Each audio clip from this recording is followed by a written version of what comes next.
Welcome lovers, welcome to the physics lover Aman Kumar YouTube channel. आज हम 10th class के लिए वीडियो लेकर के आए हैं। हम जानते हैं कि 10th क्लास जो है वो एक बहुत ही इंपॉर्टेंट क्लास मानी जाती है, क्योंकि ये क्लास जो होती है वो बोर्ड क्लास भी होती है और साथ साथ में हम इस क्लास में फिजिक्स पोर्शन को एनालाइज भी कर रहे होते हैं।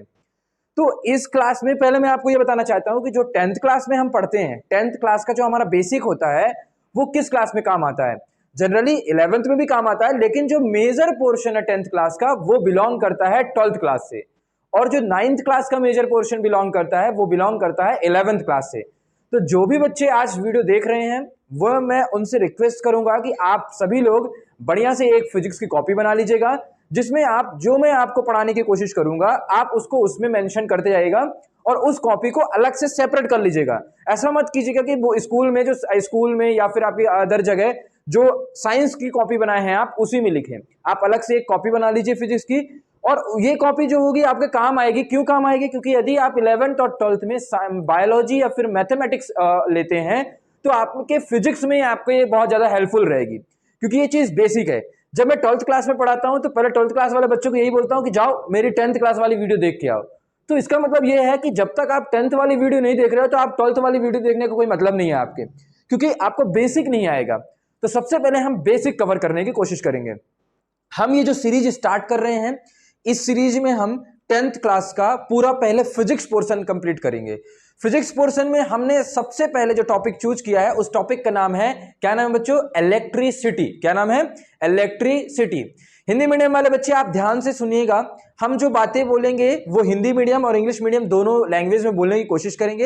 हालांकि मैं बोर्ड में केवल इंग्लिश मीडियम से लिखता हूं, लेकिन मैं आपको व्हाट्सएप पे सेंड कर दूंगा।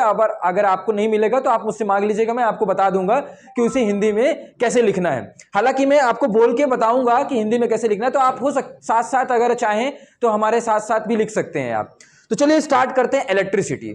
अच्छा भैया इलेक्ट्रिसिटी, ये इलेक्ट्रिसिटी है क्या?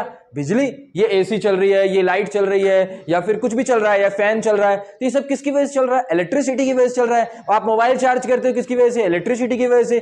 तो हम ये जाने कि जो इलेक्ट्रिसिटी है, जो बिजली है, वो बहुत ज्यादा इंपॉर्टेंट है। उसके बिना फिजिक्स अधूरी है। आप किसी भी पोर्शन को फिजिक्स में पढ़ें, आप मैकेनिक्स पढ़ें, आप कुछ भी पढ़ें फिजिक्स में, आने वाले समय में आप कुछ भी पढ़ेंगे फिजिक्स में, उसके बिना अगर लाइट आपको नहीं आता है, अगर आपको इलेक्ट्रिसिटी नहीं आती है तो इसका मतलब आपकी फिजिक्स पोर्शन वीक है, क्योंकि electricity is the basic of whole physics. पूरी फिजिक्स का इलेक्ट्रिसिटी ही, विद्युत वाला जो चैप्टर है वही बेसिक है। ये बहुत ज्यादा इंपॉर्टेंट है, इसीलिए हम इससे सबसे पहले कवर करने की कोशिश करेंगे। इसके बाद हम लाइट पे मूव ऑन करेंगे। तो चलिए स्टार्ट करते हैं इलेक्ट्रिसिटी। तो हम जब भी किसी भी चीज को लिखते हैं, किसी भी चीज को जानते हैं, सबसे पहले उसकी डेफिनेशन जानने की कोशिश करते हैं। तो इलेक्ट्रिसिटी के अंदर सबसे कॉमन चीज क्या होती है? इलेक्ट्रिक करंट होती है भैया। इलेक्ट्रिक करंट यानी विद्युत धारा। विद्युत धारा होती है कि नहीं होती है? तो डालिए हेडिंग, आप सभी लोग हेडिंग डाल लीजिए, इलेक्ट्रिसिटी। हम कौन सा चैप्टर पढ़ने वाले हैं आज? इलेक्ट्रिसिटी। ध्यान से देखिएगा, सभी लोग कॉपी में लिखते भी जाइएगा। आप वीडियो पॉज कर सकते हैं, वीडियो पॉज करके आप कॉपी में लिख सकते हैं। तो इलेक्ट्रिसिटी यानी विद्युत का चैप्टर हम स्टार्ट कर रहे हैं। इसमें सबसे पहला हमारा जो पॉइंट आता है वो आता है इलेक्ट्रिक करंट। क्या आता है बच्चों? Electric current. कसम से देखो, झूठ नहीं बोलना। इलेक्ट्रिक करंट का मतलब क्या होता है? विद्युत धारा। सबसे पहले हमारे पास कौन सा टॉपिक आता है? हमारा विद्युत धारा यानी इलेक्ट्रिक करंट। अब भैया इलेक्ट्रिक करंट होती क्या है? तो आज मैं आपको एक ऐसी चीज बताने जा रहा हूं जो आपको पूरे आने वाले फिजिक्स में काम आएगी। क्या होता है कि जब कभी भी हमें किसी की डेफिनेशन लिखनी होती है, फॉर एग्जाम्पल अगर आपको किसी की डेफिनेशन लिखनी है तो आपको सबसे पहले उसका फॉर्मूला याद करना है। क्या याद करना है? फॉर्मूला। यदि आपको फॉर्मूला याद है, उसका सूत्र याद है, तो आप उसकी परिभाषा बड़े आराम से लिख सकते हैं, बहुत ही सिंपल शब्दों में लिख सकते हैं। तो सबसे पहले देखिए, इलेक्ट्रिक करंट का जो फॉर्मूला होता है, क्या होता है बताओ जरा ध्यान से? I बराबर होता है हमारे पास Q/T होता है। मैं सारे टर्म्स बताऊंगा क्योंकि आप पहली बार अगर पढ़ रहे हैं, हालांकि बच्चे पढ़ चुके होते हैं बेसिक लेवल, लेकिन फिर भी मैं आज एकदम बेसिक लेवल से शुरू कर रहा हूं, तो मैं सारे टर्म्स बताऊंगा। T का मतलब होता है टाइम और Q का मतलब होता है चार्ज। हिंदी से बताऊंगा अभी। और I का मतलब होता है करंट। करंट को तो आप हिंदी से जानते ही होंगे, धारा बोलते हैं, टाइम को समय बोलते हैं, और चार्ज को आवेश बोलते हैं। तो अगर मुझे करंट का फॉर्मूला कोई पूछेगा तो मैं बता दूंगा I बराबर Q बाई टी होता है, यानी धारा बराबर जो होता है वो क्या होता है हमारे पास, चार्ज बटे समय होता है। समझ में आएगा बात यहां तक आपको। अब भैया इसकी तो परिभाषा पूछी जाएगी पेपर में, इसकी डेफिनेशन पूछी जाएगी, तो आप इसकी डेफिनेशन लिखना सिखा दीजिए। देखिए कैसे लिखा जाता है, देखो अमाउंट ऑफ, जैसे हमारे पास जो ऊपर नीचे वाले को आप थोड़ी देर के लिए वन समझो, जब आप डेफिनेशन लिखोगे ना तो आप नीचे वाले को थोड़ी देर के लिए वन समझो। तो अगर आप नीचे वन समझोगे तो आई बराबर क्या आ जाएगा, क्यू आ जाएगा। यानी कि जब टी बराबर 1 सेकेंड है, जब टी बराबर 1 सेकेंड है तो जितना चार्ज उस कंडक्टर में है, जितना आवेश है उतना ही करंट है, जितना आवेश है उतना ही करंट है। इस बात को नोट कीजिएगा, अगर t बराबर 1 है तो जितना चार्ज है उतना ही आवेश है, इसका मतलब हम बोल सकते हैं, सॉरी जितना चार्ज है उतना ही करंट है, इसका मतलब हम ये बोल सकते हैं कि current is defined as when amount of charge flowing in a conductor in 1 second. किसी भी कंडक्टर, अच्छा कंडक्टर बहुत से लोग नहीं जानते होंगे, देखो बता देता हूं पहले एक छोटा सा कंडक्टर टर्म CON है। कंडक्टर मतलब होता है, हिंदी से बोलते हैं इसे चालक बोलते हैं।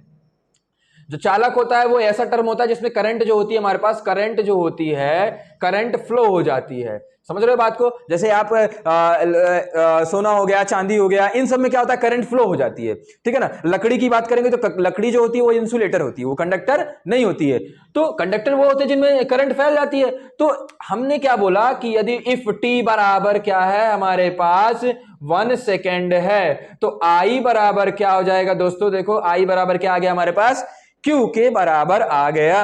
अगर I Q के बराबर है तो इसकी डेफिनेशन क्या लिख सकते हैं अपन, की डेफिनेशन लिख सकते हैं कि अमाउंट ऑफ, हिंदी मीडियम वाले बता दूंगा अभी, amount of charge flowing, amount of charge flowing in a conductor, in a conductor, in a conductor मत लिखो, through conductor, amount of charge flowing through a conductor in 1 second.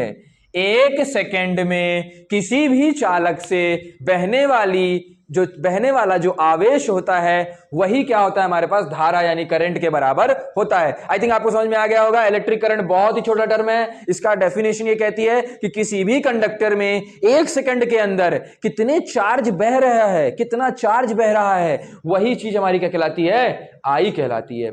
अच्छा, अब किसी भी चीज को अगर हम जान रहे हैं तो अगर हमने डेफिनेशन जाना, अब इसकी एसआई यूनिट पूछी जाती है कि इसकी एसआई यूनिट क्या होती है, तो आप इसकी एसआई यूनिट बताइए। आई करंट की एसआई यूनिट क्या होती है, एसआई यूनिट ऑफ करंट, ये सब आप याद कर लीजिएगा। एसआई यूनिट ऑफ करंट क्या होती है हमारे पास, एम्पियर होती है। क्या होती है दोस्तों, एम्पियर होती है।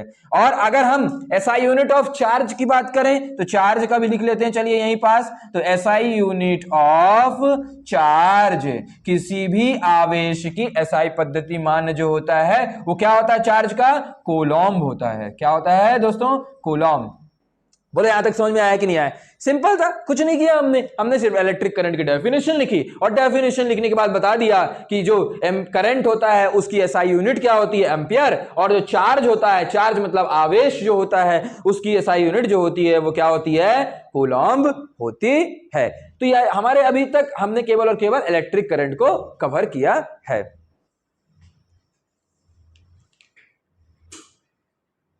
अभी हमने इलेक्ट्रिक करंट पढ़ा, अब इलेक्ट्रिक करंट के बाद एक और टर्म और देखते हैं, फिर एक सवाल करेंगे जो आपकी एनसीईआरटी की बुक में दिया हुआ है 10th क्लास वाली बुक में। तो उसको छोटा सा बहुत ही इजी सवाल है, आपसे बन जाएगा बहुत आसानी से।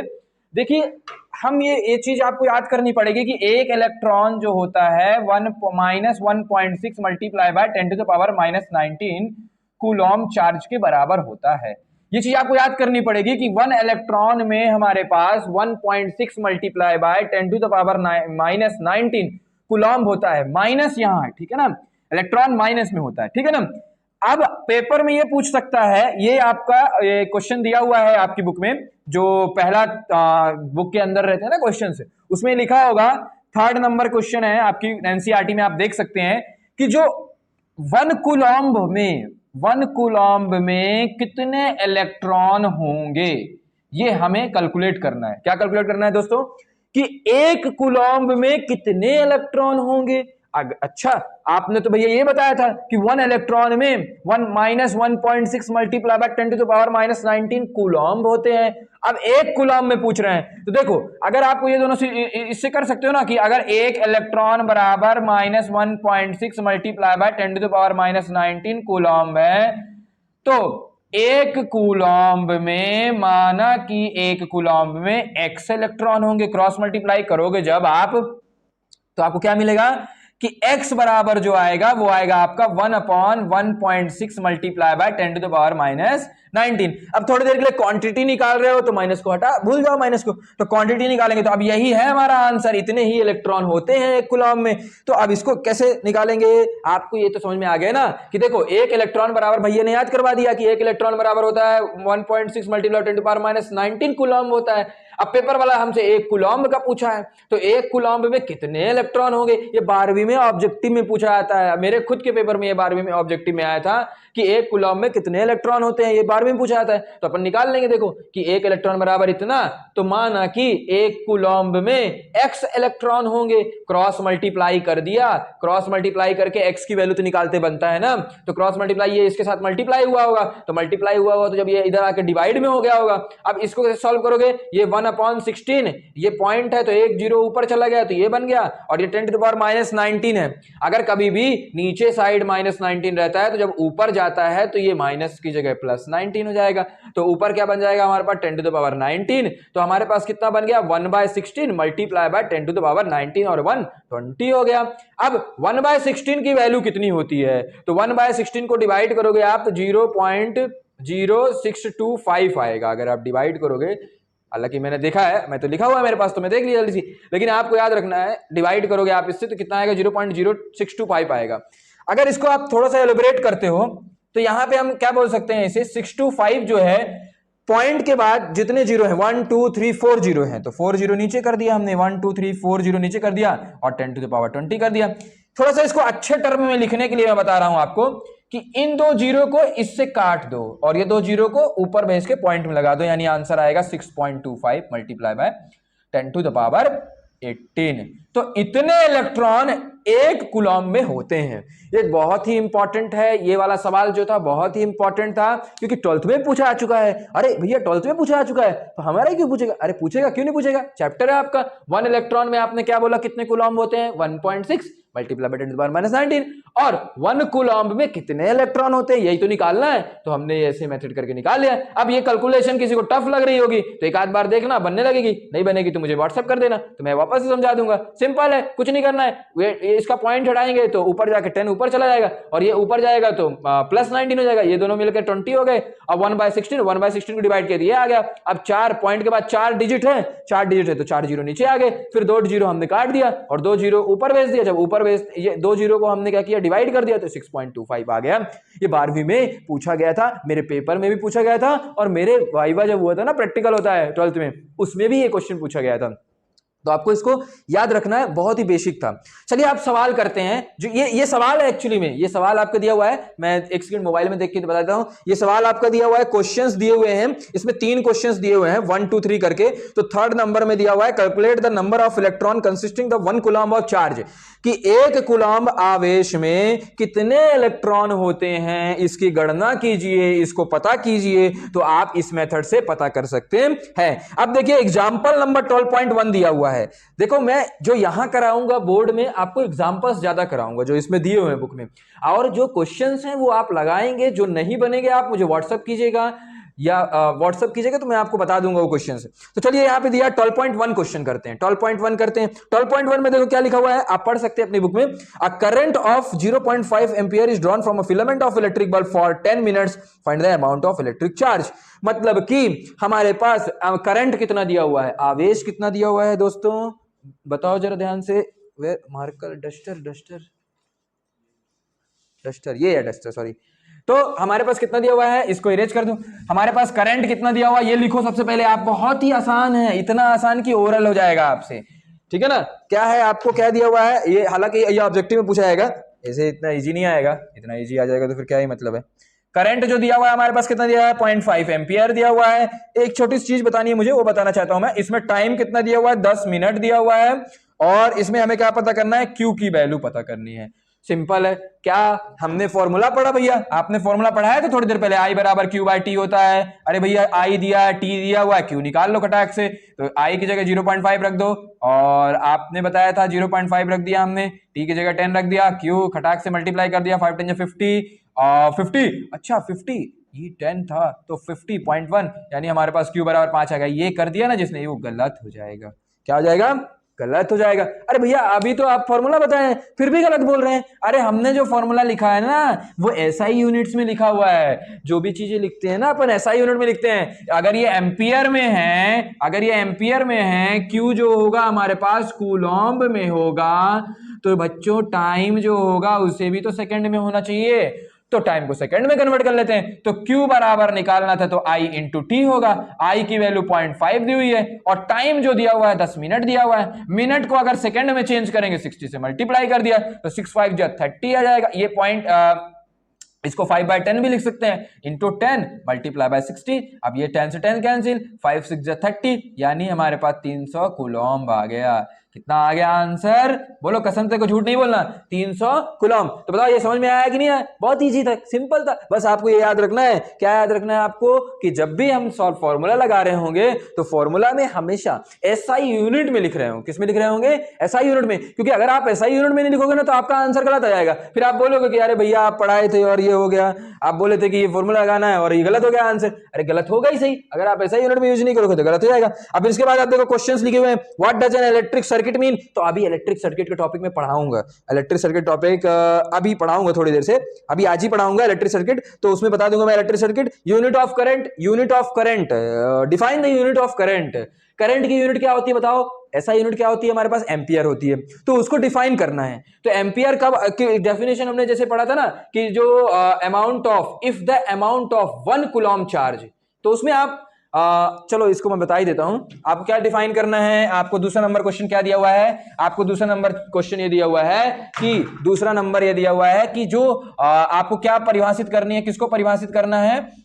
1 एम्पियर को परिभाषित करना है। यूनिट लिखा है ना, तो 1 एम्पियर को आपको डेफिनेशन बताना है 1 एम्पियर की। तो अगर आपको 1 एम्पियर की डेफिनेशन बताना है तो आई बराबर क्यू बाई टी होता है।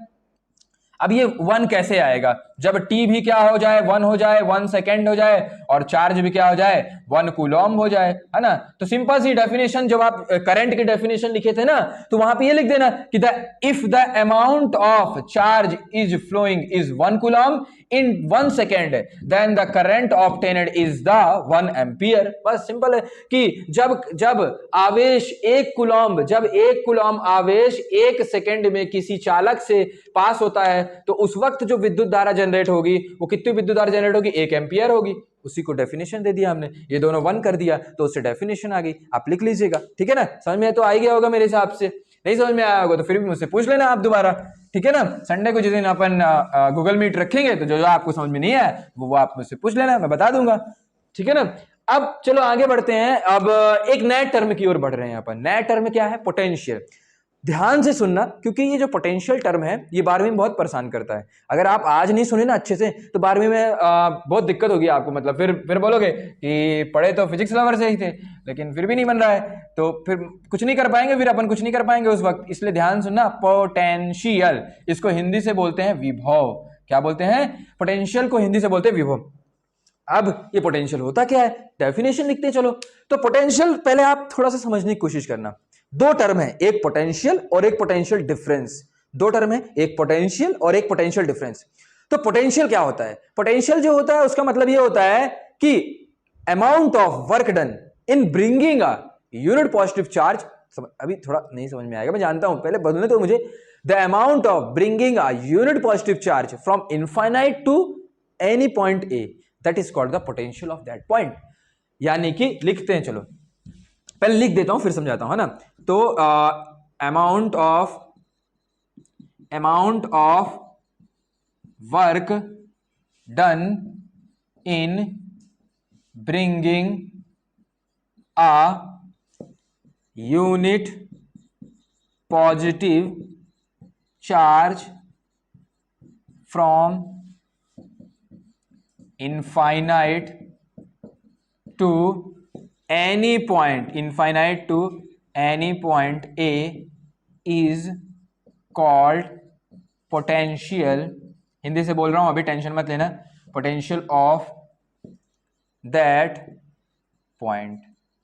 क्या बोला हमने कि किसी भी चार्ज को, किसी भी यूनिट चार्ज को, यूनिट मतलब होता है जिसका कुल चार्ज, यूनिट चार्ज वो चार्ज होता है जिसका जो मान होता है 1 कूलम्ब के बराबर होता है।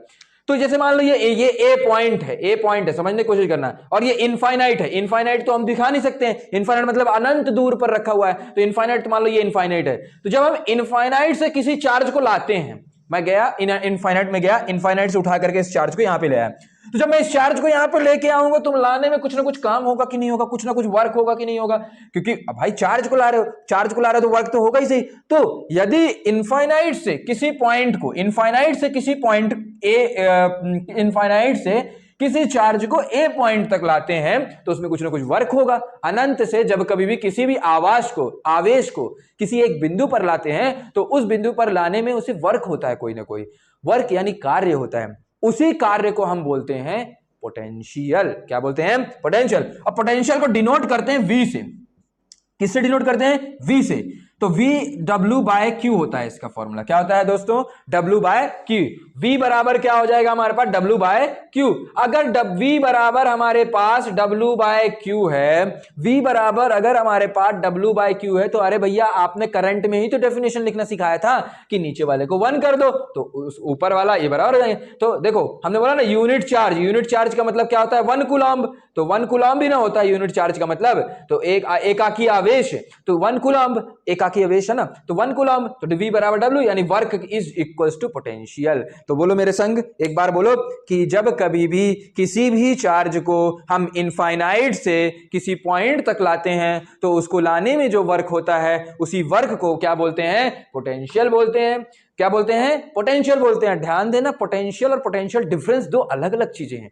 तो पोटेंशियल को तो तुमने पढ़ लिया, क्या बोलते हैं? किसी भी इनफाइनाइट से, जब हम इनफाइनाइट से लाते हैं किसी चार्ज को तो किसी पॉइंट पे लाने पे जो वर्क होता है उसे हम बोलते हैं पोटेंशियल। चलिए अब बात करते हैं पोटेंशियल डिफरेंस की। तो बच्चे ज्यादातर कंफ्यूज पोटेंशियल डिफरेंस और पोटेंशियल की डेफिनेशन में हो जाते हैं, लेकिन आज के बाद आप कभी नहीं होगे क्योंकि बहुत आसान है। देखना, आप ध्यान से बस देख लोगे एक बार बन जाएगा, बहुत आसान है। देखना, पोटेंशियल डिफरेंस की बात कर लेते। चलो, पोटेंशियल डिफरेंस किसकी बात कर रहे हैं? टाइम कितना हो गया? 7 बज रहे हैं।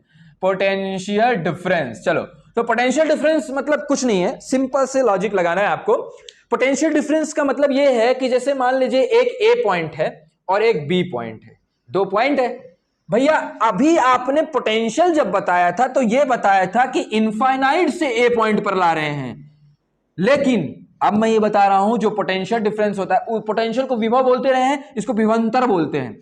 तो विभवांतर में क्या होता है कि हम इनफाइनाइट से किसी चार्ज को उठा के नहीं लाएंगे, किसी एक जगह, 2 जगह हैं। अभी तक क्या था कि एक जगह अनंत थी, भगवान के पास एक जगह अनंत थी और एक जगह थी, तो अनंत से ला रहे थे। लेकिन अब पोटेंशियल डिफरेंस में क्या करते हैं अपन कि किसी एक फिक्स्ड पॉइंट से दूसरे पॉइंट तक चार्ज को लाने में वर्क डन, मतलब इसको जो लाने में वर्क होगा, मतलब हमने इस यूनिट चार्ज को किसी एक पॉइंट से दूसरे पॉइंट में लाने में जो वर्क होगा that is called as a potential difference. माना कि इसका पोटेंशियल VA है, इसका VB है, तो VA माइनस VB यानी पोटेंशियल डिफरेंस जो होगा वो कितना होगा? W बाय Q होगा। W बाय Q, W क्या है?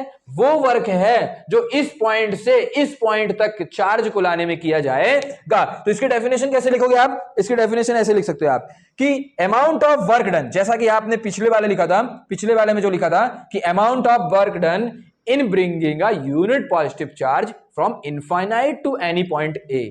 तो वहां पे क्या लिख दोगे? Amount of work done in bringing a unit positive charge from, जहां पे आप इतना करो, जहां फ्रॉम इनफाइनाइट लिखा था ना, इनफाइनाइट लिखा था ना, वहां पे आप लिख दो from point B to that, same वही कर दो आप। तो आपको पोटेंशियल डिफरेंस मिल जाएगा। समझ में आया कि नहीं आया? कुछ नहीं करना है, पोटेंशियल विभव कहलाता है, अनंत से चार्ज लाते हैं तो जो कार्य होता है वो होता है। अब पोटेंशियल डिफरेंस में क्या होता है? विभवांतर कहलाता है, किसी एक पॉइंट से किसी एक पॉइंट तक लाने पे जो वर्क डन होता है that is called as the potential difference. हमने डेफिनेशन देखा इसकी, इसको हमने देखा अलॉट मतलब रिप्रेजेंट किससे करते हैं? V से करते हैं, और इसका फॉर्मूला W/Q होता है जनरली। तो W वर्क जो होता है वो क्या होता है? जूल होती है SI यूनिट। क्या होती है इसकी? वर्क की SI यूनिट क्या होती है हमारे पास? जूल होती है। और V का जो SI यूनिट होता है वो क्या होता है? वोल्ट होता है। अच्छा, करंट को मेजर करने के लिए अभी लिखा दूंगा, चलो।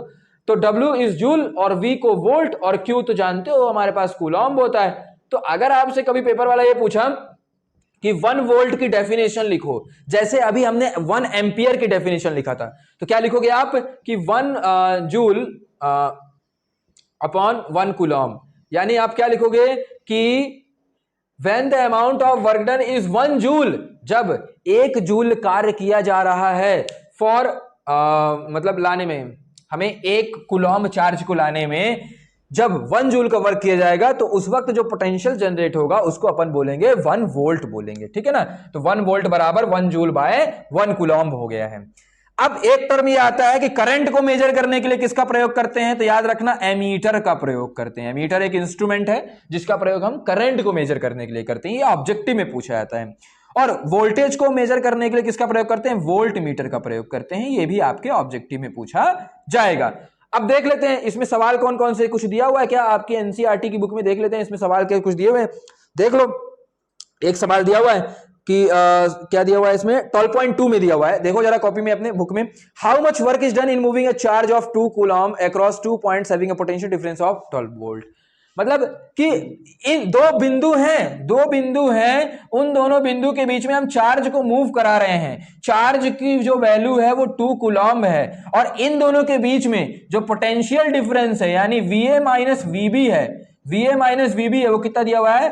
12 वोल्ट दिया हुआ है।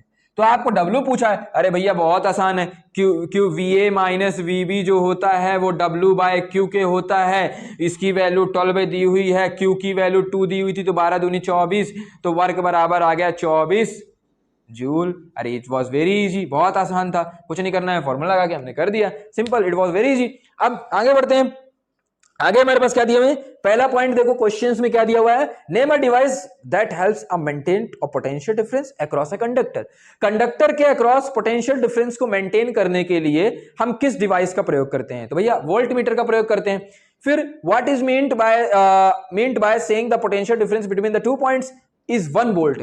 दो बिंदु के बीच में पोटेंशियल डिफरेंस 1 वोल्ट है, 1 वोल्ट है, तो उसको परिभाषित कीजिए। तो हमने बताया ना कि 1 वोल्ट कब आएगा? जब दोनों जने 1 हो जाए, जब ऊपर वाला W भी 1 हो जाए और Q भी 1 हो जाए, यानी W भी 1 हो जाए और Q भी 1 हो जाए। तो इसकी आप डेफिनेशन लिख लीजिएगा, ठीक है ना, अच्छे से लिख लीजिएगा और दिखा दीजिएगा मेरे को, एक बार सेंड कर दीजिएगा, मैं बता दूंगा आपको। How much energy is given to each coulomb of charge passing through a 6 volt battery.